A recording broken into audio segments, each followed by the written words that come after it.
Hi, we are back at chapter 13. Where's the fried rice? This is continuing with Alvin Ho, allergic to camping, hiking, and other natural disasters.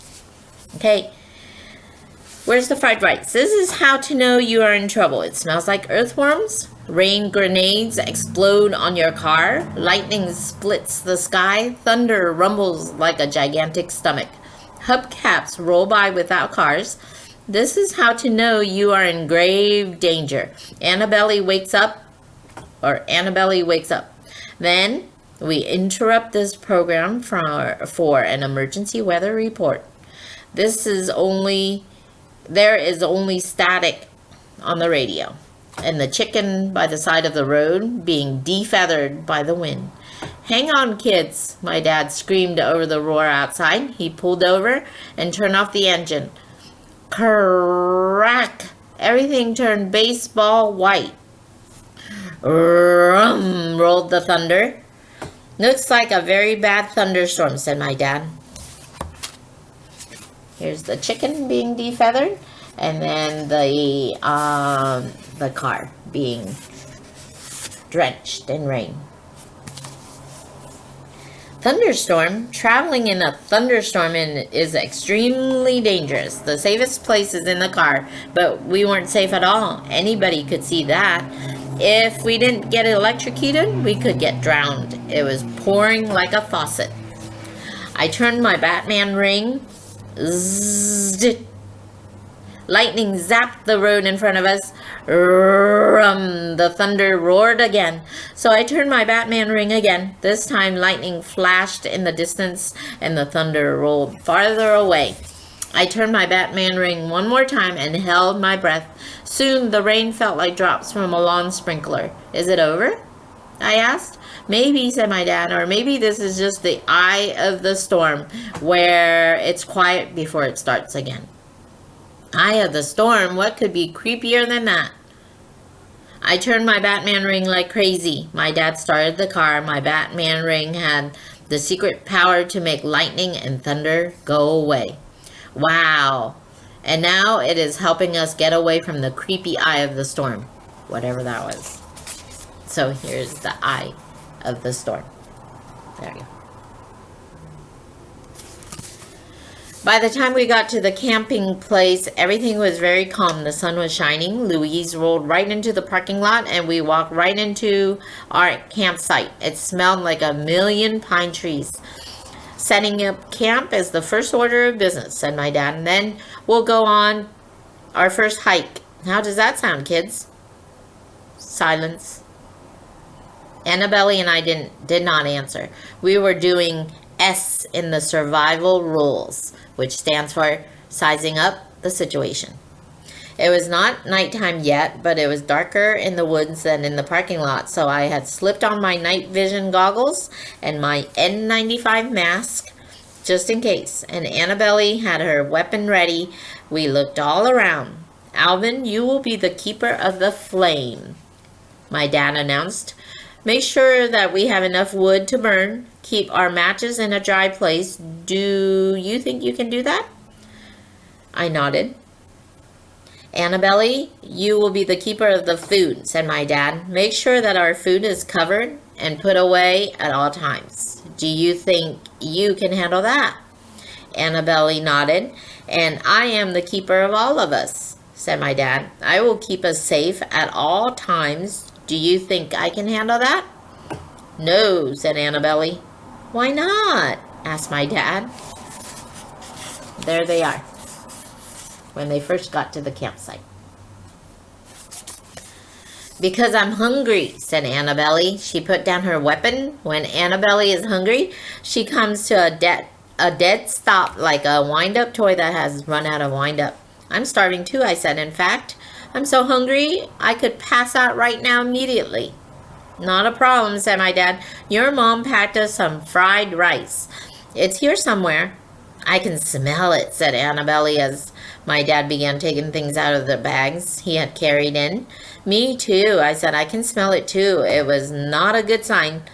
Starving men can always smell their favorite food before they die. I'm sure of it. My dad took out a lot of things. In fact, he took out everything. A skillet, a little stove, canned beans, coffee beans, plates, forks, knives, and spoons. But there was no fried rice. Not one little grain. Silence. I must have forgotten it, my dad finally said. Looks like I might have left an entire bag of food behind. Silence. Ooh, that's not good.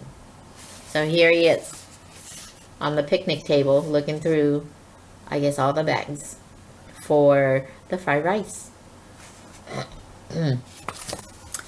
No problem, said my dad. I'll just open a can of beans and warm it on the stove and we'll have beans for lunch.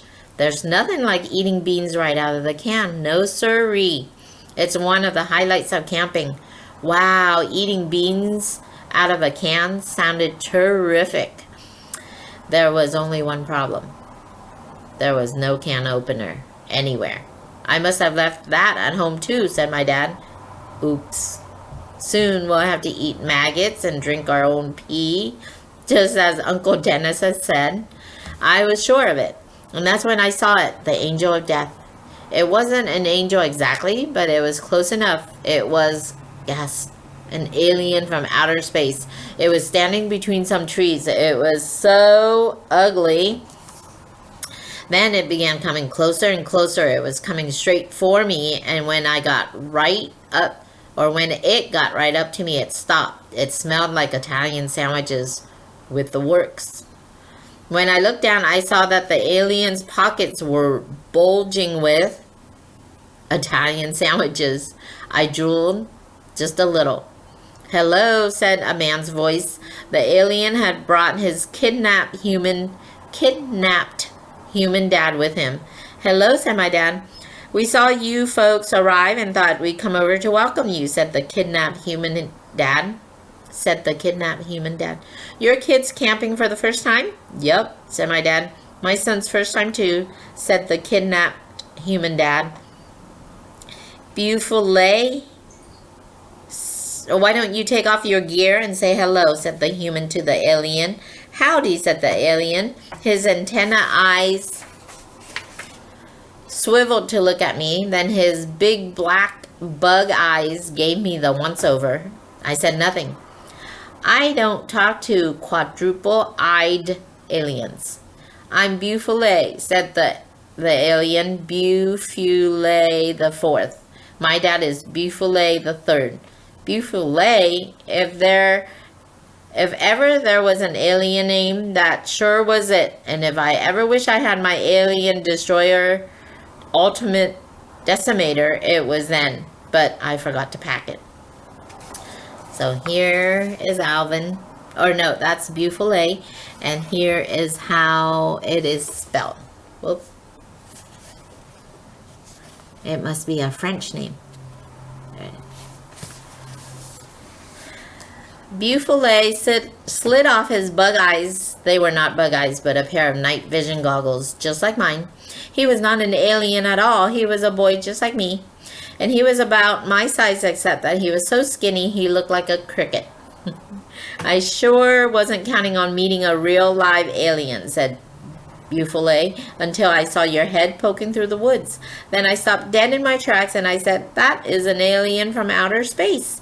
You scared the dead night light out of me. Popped my belly button right off. Annabelle's eyes popped out like golf balls. She stared him smack in the eyes. Then she stared at his pockets. She swallowed. I'm Annabelle Ho, said Annabelle. And that's Alvin. He's not an alien. He's my brother. And he doesn't talk to strangers. Beaufoulet swiveled all of his eyes at me. Okay, he said, shrugging. Want a sandwich? He reached into his bulging pockets. We had extras, said Beaufoulet's dad. We thought you might be hungry after your drive.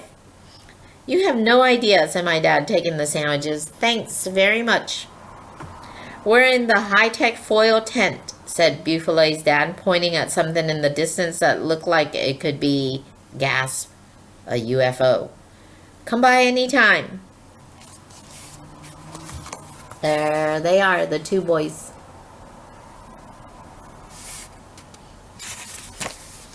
Then Buffalo snapped his night vision goggles back into place. You like superheroes, he asked. I nodded. Even hear of Night Vision Man? I shook my head no. Well, I am he said, giving his chest a thump. Come along, son, said his dad. Coming, Dad. But for a minute, Night Vision Man didn't go anywhere. He stood right where he was and peered at me through his many eyes. Do you like camping? I shook my head. Neither do I, he whispered. We could die out here, you know. I knew. So here is their campsite, right there.